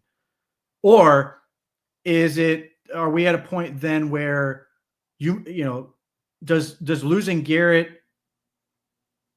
just make the rest of it feel sort of, not enough anyway, so why not? And obviously, you understand the implications of that you are dead for 2 years, which is so challenging. One, unless, and it's not impossible that Jimmy Haslam's like, okay, Andrew Berry and Kevin Stefanski, we're starting over, do it. But like, if you do that and you fire them, you'll get GMs who are really excited about that prospect of getting all these picks and getting to build a team, but who's going to want to coach it? And like, there's just so many extra parts to this. And who's going to play quarterback next year or this coming year in this, what is a dead, basically a dead season? And are you just not even pretending to care at that point? We're just playing out 17 games, shortening careers, this, that, and the other, to just go ahead and get that top pick and then just say, screw it. We're getting all the benefit of Myles Garret trade because we're going to make sure we finish last to get the quarterback we want. Like, I wish I had some of the answers to this. Like, is there like a model that sort of shows the partial teardown, whatever that looks like if Myles Garrett is moved? And what does that look like? And are we going to sit there and go, oof, we're done. Just forget it. Just start over. But like, that's ultimately the problem with this. The financial thing is huge. Like, you can at least look at the potential offers out there and then basically decide for yourself. And if that wasn't such a big problem, and at least go, well, I don't like this, but at least I get to see it. Or maybe this is the deal I want. For what it's worth, none of the deals I've seen thrown out there do anything for me. The Khalil Mack trade, by the way, didn't work out for anyone. Didn't work out for the Raiders. It didn't work out for the Bears. Was that John Gruden drafting with the Khalil Mack stuff, or I can't remember. It was right after he took over, I thought. Yeah, so he wasted all those 3 first-round picks. Yeah, he had that year, and the Bears didn't go anywhere. And now Khalil Mack ends up in the Chargers, where he's still great. He's going to be a free agent. That's another element, I guess, to this whole I know Khalil Mack is considering retirement, but if he decides to play another year, and let's say you're the Lions, Yeah. would you rather sign up for a year of Khalil Mack or trade, let's say, 3 first-round picks for Myles Garrett? I don't know. I think they feel like they're at the beginning of the window and they're close. I mean, I agree. I think they'd rather go with Khalil Mack. I guess if you give 3 first-round picks to get Myles Garrett and have Aiden Hutchinson as your 2 edge pieces for the next 3 years. Yeah, I mean, don't get me offense. wrong. It's a tantalizing situation. I'm just saying, like, Khalil Mack was still very, very good this past year. Yeah. Yeah. I mean, so, I mean, like, but these are conversations these teams are going to have with themselves. Or Joey Bosa is going to be out there. Now, I don't care much for him, but he's still a good enough player to at least make this conversation interesting. Is that going to start to take away some of the options that Myles Garrett has? Is he suddenly going to go, oh, crap, all these teams I was really interested in, now I can't go there? That's the other part of free agency that we don't know. And teams don't have time to wait around for the Browns.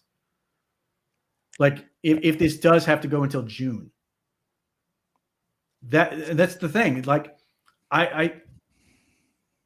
there's the personal battle between Myles Garrett and the Browns, and then there's all these other moving parts that are still going to have to move.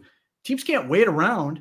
They can try to negotiate and put out their best offer, but like, then they have to sit there with the cap room to do it. so my question is then this, like, so Schefter was kind of talking about how miserable can Myles make it for the Browns? What can he do to make it miserable for them? I don't think this is part of the problem for Myles Garrett. He can't, because what more can be done? You just endured Deshaun Watson and everything that comes with it. Like, the Browns are pretty good at being like the source of everyone's ire.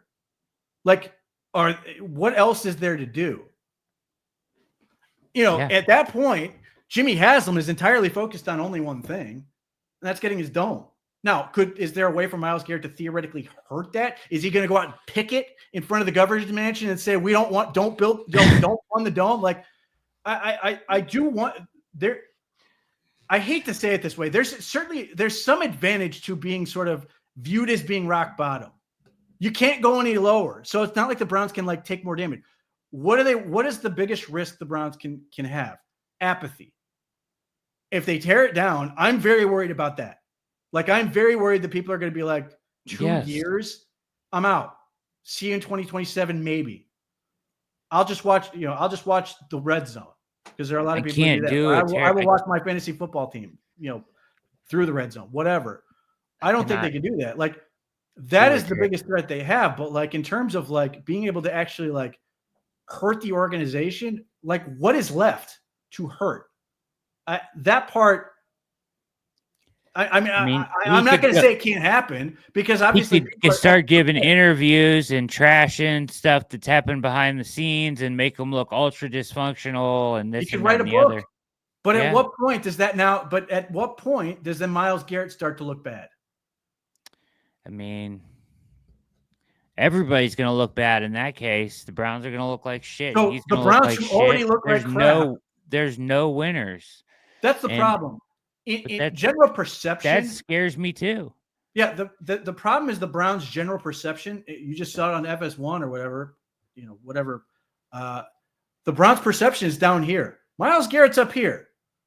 All he can do is go down from that standpoint if he plays it poorly. And I don't like. And we all lose.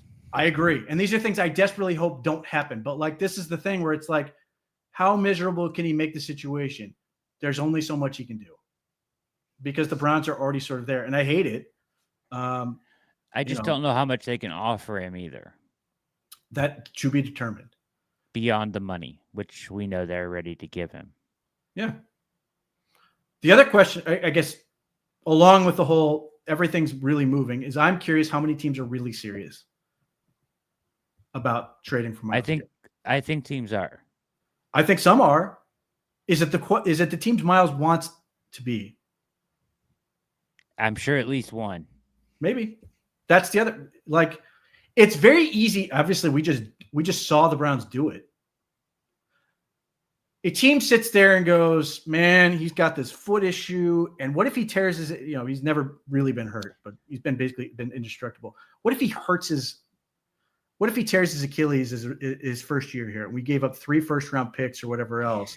We've invested all of this stuff into one player, and now we're lost. He has been durable. So that's the other thing that I'm sort of waiting to get some clarification on. As far as we know, he has not had surgery on his feet. If he so I get your point, but I even heard somebody today say they should do what Texans did with Watson if they were going to trade him. Listen, that's the scenario where I start to get interested. That's how far a team has to go. Make the Browns whole on that. And at least at that point, you get... I need this, and this for the right to sit down and negotiate with them. Right. Yes. I think... I know Andrew Brandt, for example, said, did the whole translation of no means not being offered enough. I don't really agree with that, but they could easily make it that. Yeah. They can set a price so high to see who's really serious. And I wrote and mentioned the Watson offer. At least that point, I'm at least having to consider it. Okay, if somebody wants to make the Browns whole on that with that trade, okay, then you know what, more power to you. And then, the inevitable teardown will suck. It will royally suck. But at least at that point, you're sitting there going, man, I've got this many tools to work with. And you're basically, like I said, you're signing up to be the 2009 Guardians or the 2010 Cavs, where you are starting over. And the thing with the Browns is people aren't good at not paying attention to the Browns, where the NBA is just not as popular, and neither is Major League Baseball. It's much easier. And there's so many games that people can sort of tune in, tune out. The NFL is different like that. And I think there are a lot of people who think they can sort of go through that. I do think that I will say this. The 16 and 17 Browns that pulled the tank job which started this rebuild, which hasn't ultimately has come to this, right? Which makes it the failure. Kind of, unless they can dig their way out of it. But I don't think in today's NFL, it takes that much to rebuild. If you're smart and you draft well, you can turn your team around in 2 years. Well, the problem you run into is with the that quarterback. Well, yes. Let's pretend they tank super hard, and they get the guy, and they make really good choices with the draft. The problem is they aren't able to really sign anyone either, and you just have this sort of underwhelming roster that just sort of has to wait. And that's where I compare it to the death penalty, where your ceiling is just so low. And yeah, you can sort of be and that's why I use the Guardians as an example, the Guardians in particular, is because they have to do it that way because of their financial limitations. They have to do it through the farm system, everything else. And there are some people who are super excited about the possibility of, watching these kids grow up and figure it out. But these are I'm hearing this from the same fans who can't stand the idea of going 3-14 and want to fire everybody and then tell me and then try to complain that the Browns have never been good, despite the fact, again, they went 11-6 the previous year, are somehow going to stomach what it would take to do that. And maybe that's ultimately where they end up. Now, I would point out that the Guardians took until 2016 to make the World Series. That's 7 years. They made the playoffs one other time in that run and lost very quickly. The one game playoff.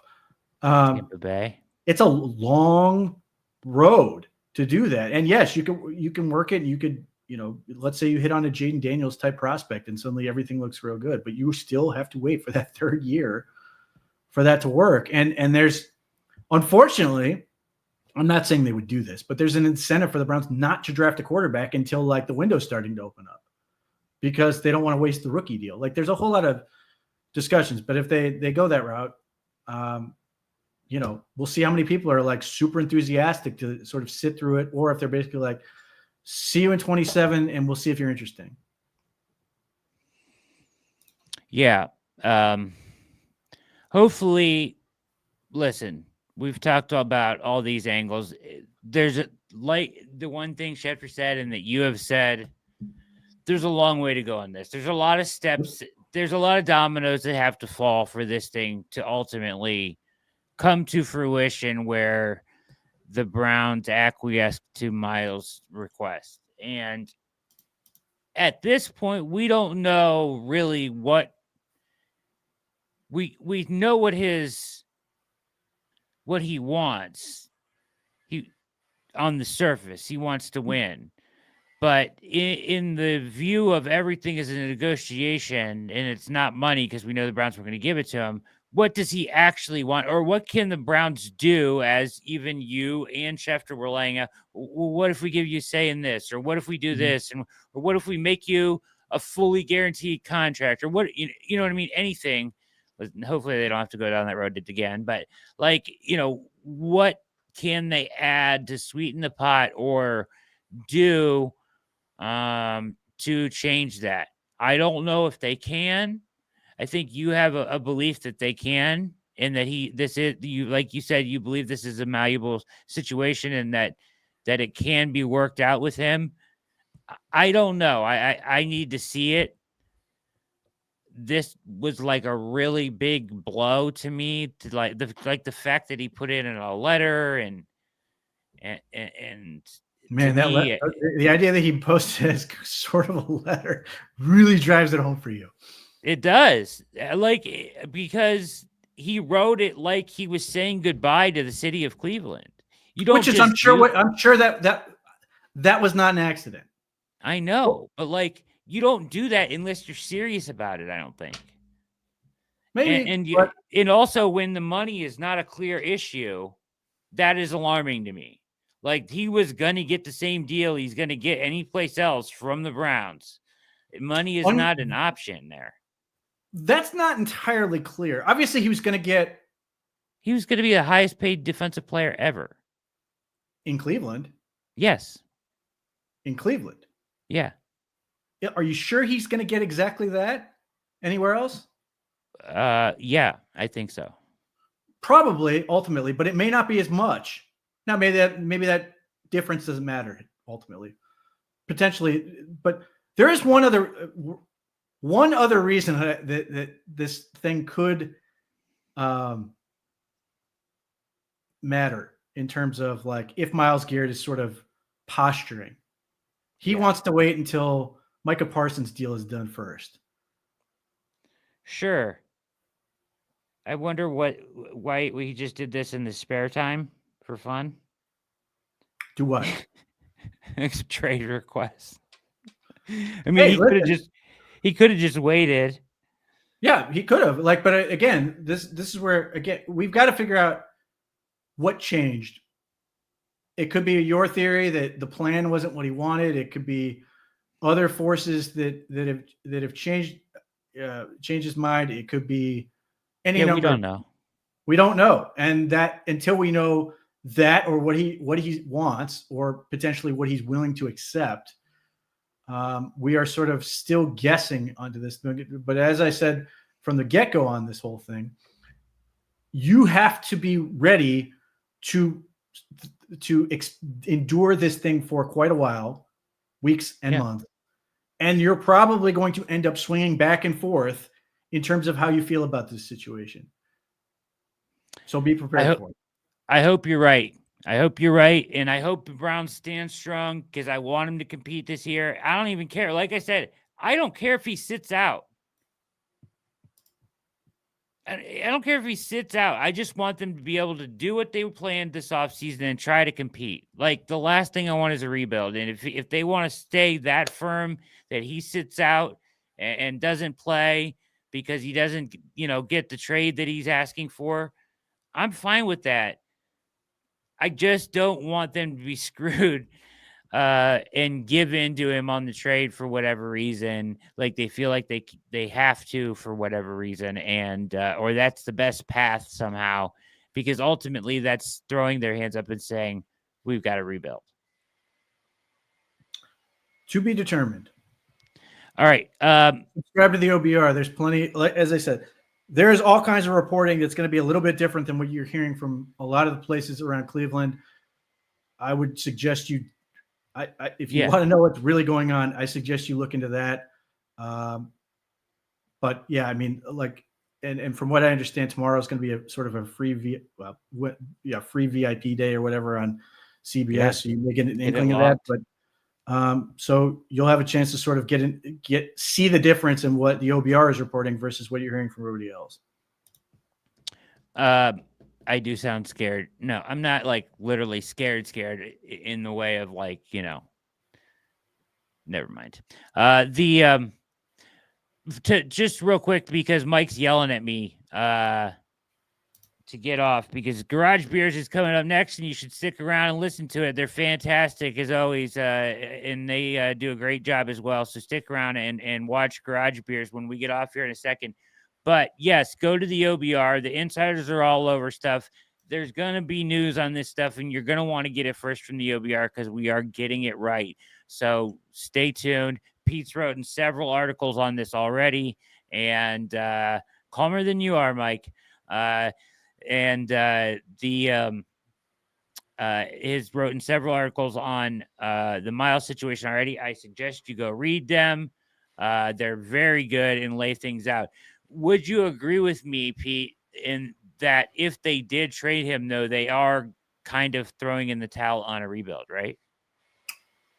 Unless I see something that tells me otherwise, that there's some weird partial teardown. Yeah, I think you are forced into just biting the bullet and getting rid of everybody. So at that point, let's hope they stay firm and they can bring him back. Hit subscribe, hit like. Any parting words, Pete? Mike, we're going to pass it over to Mike here in Garage Beers. Yeah, let Mike do his thing. Let Mike do his thing. Mike is not yelling, he says in the chat. I am not yelling. Sorry for going over, but it's an important week for Browns fans out there. Thanks for sticking around for the React. Tell a friend to come join, and stay tuned for Garage Beers. Get your beer and join Mike in the garage. For Pete Smith, my name is Brad Ward. Get it locked on the OBR. We are out.